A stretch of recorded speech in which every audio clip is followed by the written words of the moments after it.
आपका तारुफ करवा देना चाहती हूँ। हमारे साथ भारतीय जनता पार्टी के राष्ट्रीय प्रवक्ता गौरव भाटिया जी, सुप्रीम कोर्ट के सीनियर वकील भी है।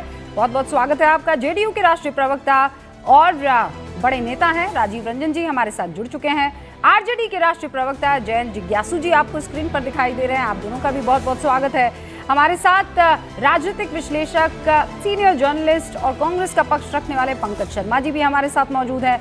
वरिष्ठ पत्रकार हर्षवर्धन त्रिपाठी जी और वरिष्ठ पत्रकार सतीश केसिंग साहब भी हमारे साथ जुड़ चुके हैं। आप सभी का बहुत बहुत स्वागत है। सतीश जी प्लीज 20 सेकंड में, उसके बाद पंकज जी इंतजार कर रहे हैं, वो भी अपना समय यहाँ पर। राजीव जी सभ्यता की बात कर रहा हूं, सर मैं आप दोनों को रोक रही हूँ। पंकज जी से पहले भी इस मसले पर मैंने ये कहा था कि सर आपको समय कम मिल पाता है और इसके लिए मैं पहले भी उनसे माफी मांग चुकी हूँ। पंकज जी मैं दोबारा माफी के साथ आ रही हूँ। जिज्ञासु जी के साथ मेरी बहस थोड़ी लंबी चल गई, लेकिन आज की तारीख में अगर आत्मचिंतन और मंथन नहीं होगा सर, बार बार ये कह देना कि नहीं चुनाव आयोग ने खेल किया है, फिर कैसे हो पाएगा सर?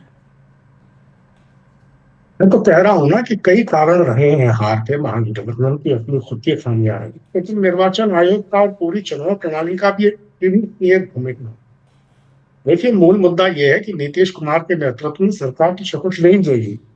मुख्यमंत्री और विधानसभा अध्यक्ष का फैसला भी हो ही गया है, मंत्रियों की सूची भी तैयार है जी। लेकिन एनडीए के भीतर की असलियत तो इससे पता चल रही है कि इतना मजबूत, पूरी तरह एक तरफा बहुमत मिलने के बाद भी सरकार बनने में पूरा एक हफ्ता लग गया, पूरा एक हफ्ता। जैसे सीटों के बंटवारे के ऊपर भारतीय जनता पार्टी, नीतीश कुमार और चिराग पासवान के बीच फिर तक रस्साकशी चलती रही थी कि कौन कितनी सीटों पर लड़ेगा, उसी तरह सरकार गठन में भी अंत तक खींचतान चल रही है कि किसके कितने मंत्री बनेंगे, विधानसभा अध्यक्ष किसका होगा, एनडीए के किस घटक दल को कौन कौन से मंत्रालय मिलेंगे। अंतर्गात की ये जो कशमकश है, ये एनडीए की असली अंतर्गाथा है।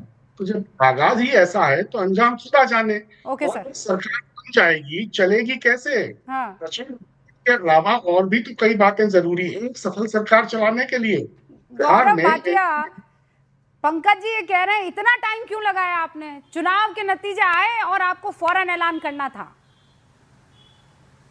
5 दिन लगाए आपने सर। देखिए ऐसा है, मेरी आपसे एक विनती है, चाहे सतीश जी हो चाहे पंकज जी हो, इनको विश्लेषक मत लिखा करिए। ये राजनीतिक विश्लेषक नहीं है, ये कांग्रेस और तेजस्वी यादव के समर्थक है।